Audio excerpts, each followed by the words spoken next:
Hello, everybody, and welcome back to OMB Reviews. I am the critic who is a cynic. Hope we're doing well, and today we'll be covering this bit of news from CBR.com. I don't tend to like to use sites like CBR.com, but I found this article to be quite interesting in that Sam Raimi of Doctor Strange 2 has indicated that he isn't sure whether or not his film is finished, and why this really points to one of the biggest issues currently going on with Disney, with the Disney MCU, and just with Hollywood in general, with the studio running things by fiat and not really giving actors, not really giving directors more specifically, any sense of creative control, and also likely what led films like Eternals, etc., to be the massive disappointments, not just financially, but also critically as well, when they all came out and were released. Before going any further into this bit of news, please make sure you smash that like button, not that fire button if you're watching over on Odyssey, and also make sure that you are subscribed to the channel with that bell notification on. That way you know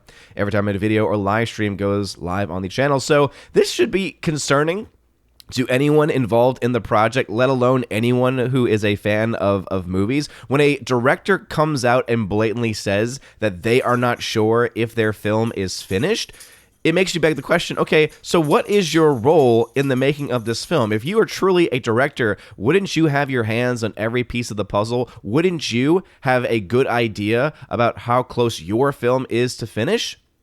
No, well, clearly not at Disney. Clearly not with the Disney MCU, because as we all know, we've known this for a long time now, but it's always, I think, great to get this sense of confirmation as well, that these movies are not being created by directors. These movies are not being given creative control to the directors. Rather, they're continued to be created by fiat, by committee, by the MCU committee, and they will do everything within their power to make sure it fits every single one of their narratives, to try and make sure that it passes every single one of the censors in the foreign countries, and I'm sure a lot of it's going to be also trying to get the film somehow, some way released in China or other markets where they might have to change a couple of things because of censorship in those different countries. But again, this making of films by committee has been a disaster for the recent MCU, most especially. I mean, just look at the past 3 films that came out this year, right? Only one of the 3 films that came out this year, Shang-Chi, actually made any profit, and it barely made any profit. And when you compare that to the number of films that came out this year,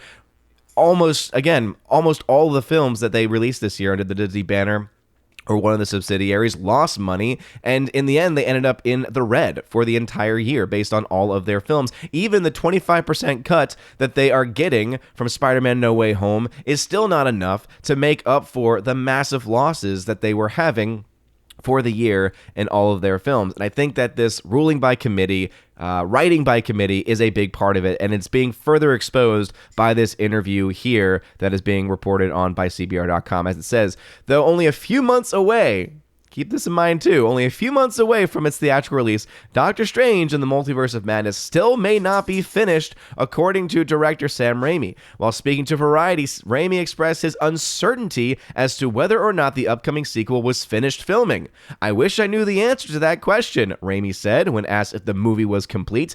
"I think we're done, but we just cut everything. We're just starting to test the picture, and we'll find out if there's anything that's got to be picked up. If something's unclear or another improvement I can make in this short amount of time left, I will do it." It then goes on to say, Raimi went on to note the consistent involvement of Marvel Studios in the sequel's production. "One thing I know about the Marvel team is they won't stop.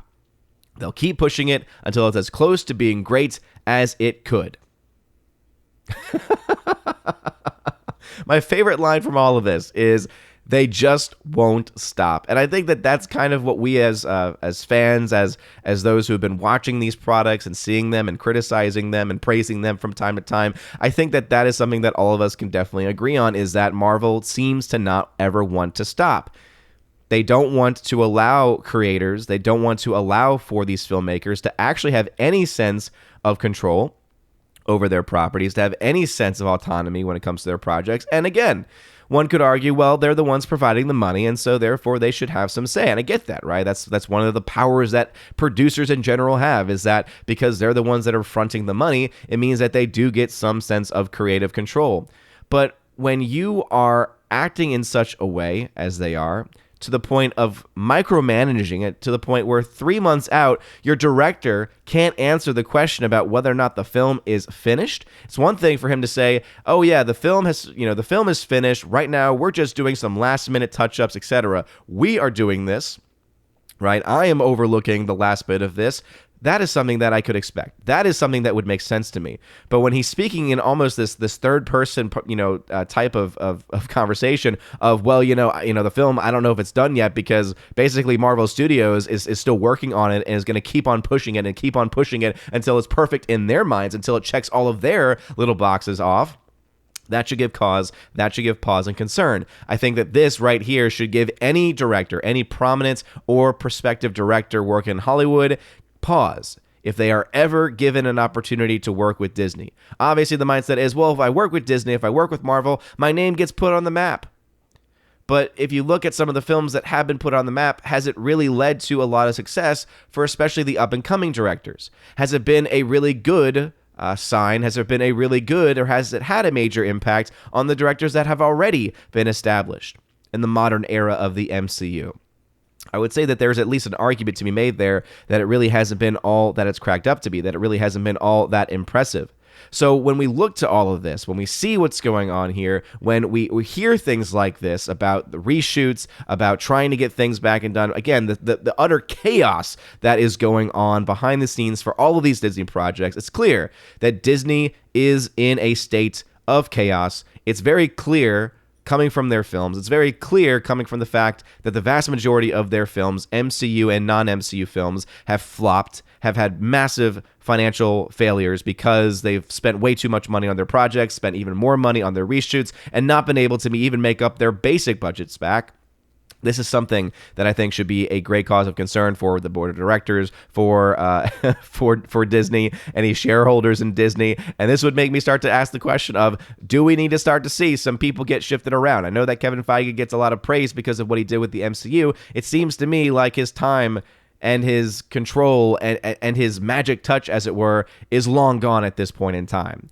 I think that one could easily see this in the more recent MCU and MCU projects that have been coming out. Same thing, of course, with Star Wars with Kathleen Kennedy. But will anything happen? Not likely, because we know that Kevin Feige, just like Kathleen Kennedy, are incredibly powerful people. They have incredibly powerful influence. They have a lot of incredibly powerful friends, and therefore they are not likely to go anywhere. So we can expect this type of stuff from the future of the MCU, which is why we keep on saying the future of the MCU is incredibly bleak, and there's really no reason to be excited for anything coming from the future of the MCU. As it says right here, reshoots for Multiverse of Madness were confirmed to have wrapped earlier this month. When the reshoots were first announced, star Benedict Cumberbatch stated he expected them to make the film even better.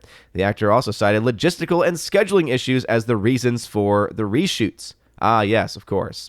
Probably has nothing to do with the success of Spider-Man No Way Home. Probably has nothing to do with just the typical behind-the-scenes madness that goes on, no pun intended, when it comes to any MCU films. But anyway, I just thought that this is something we're talking about because, again, when the director of the film is coming out saying that they don't know whether or not the film is done, that is not a very good sign. This is the actual article from Variety. Sam Raimi explains, Spider-Man No Way Home feelings reveals whether Doctor Strange 2 is finished filming. So again, he isn't sure whether or not. I wish I knew the answer to that question.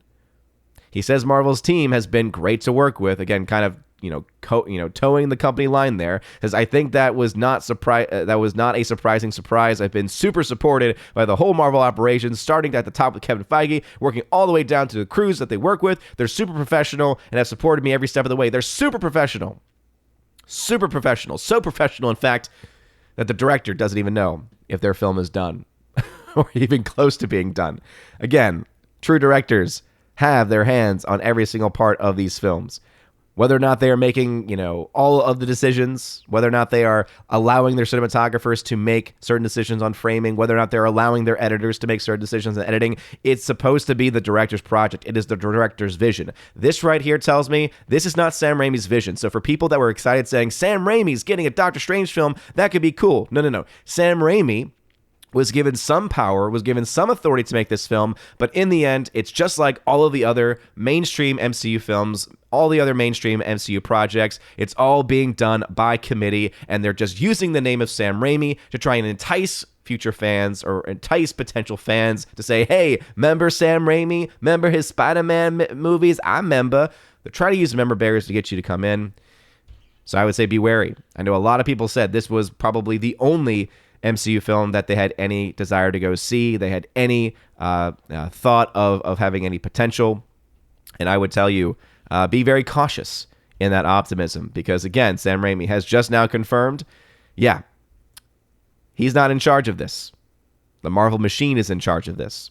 And we all know what the Marvel machine has been putting out recently. But anyway, what are y'all's thoughts about this? Are you surprised that Sam Raimi is clearly not in control of this project, despite him saying he's been supported by Disney? Again, if a director can't even say the film is done or close to being done, if he doesn't even have that insight, it means that he's not really in the editing bay. He's not really in all of these different areas of these final touches of the film. That should make every single person have pause, because it means that the end result is not necessarily going to be what the director had originally intended, and instead it's going to be what the Marvel committee had intended. And as of late, that has not been a very good sign. So let me know your thoughts about that or anything else I mentioned in the comment section down below. If you like this video, smash that like button, light that fire button on Odyssey. You're all amazing and beautiful people. Also want to give a huge shout out to newest Patreon members, Jonathan and Jaimir Ari Jameson. You're all great. Have a wonderful rest of your day. And as always, God bless.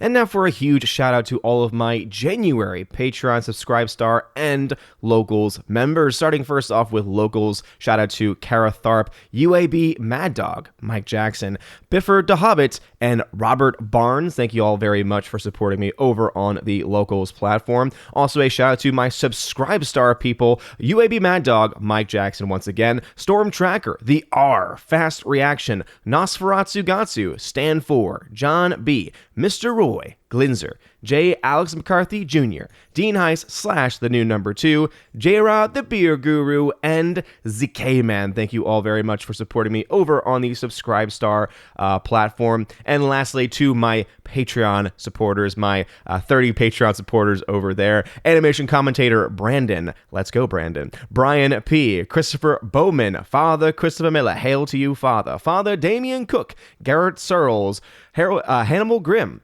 Harold Francis, Inflamed Wood, Jacob Juice, Jeffrey Toon, Joe Horn, Jonathan Carney, Gomer Kyle, 79, Lance, Laura, The Modern Major General Story, Mike Jackson, Mad Mitch Dunaway, Mondo Spieler, Mr. Peabody, On to June, Orange Hat Reviews, Out of Step with Reality, Priscilla Hall, Rosetta Ellen, Stan Andrian, Miss Martin Muses, Theodore Benden, and Tina Bojan, and of course, Tina B., the Empress of the Universe. Thank you all so very much for your love and for your support. And if you want your name shouted out at the end of every live stream and at the end of every video, please make sure that you support me over on a Patreon Subscribe Star or on Locals. Also, you get a ton of other goodies if you support at the Army of Asgard level and above. Starting at the Army of Asgard level, you get access to various giveaways that I do during the month, including various 4K titles. Many of them 4K Steelbook titles, and so if you want access to that, check out the Army of Asgard level on those platforms specifically. You also get access, once you are a Keeper of the Bifrost level member, to that, plus a podcast that I do with John the Flick Pick Flickinger, where you actually get to ask us questions, and also, of course, get access to that and the library of previous podcast episodes. We're up to about 33 episodes now that we have been able to do. I think most of those episodes now at this point we've actually done it together, which has been a lot of fun. And of course, you can join at the Chosen of Valhalla live stream, Chosen of Valhalla live stream level, where you get access to not only all of those things, but also you get access to be featured on the channel once a month during the Chosen of Valhalla live stream with the other Chosen members, which is always a lot of fun. Also, during your first month, you get a free t-shirt sent anywhere in the world. You just let me know your size. Let me know the t-shirt that you want from the store over on Teespring or on TeePublic, whichever you prefer, and I will gladly send that out to you if you're at that level. Anyway, you guys are all amazing and beautiful people. Hope you all have a wonderful rest of your day, and as always, God bless.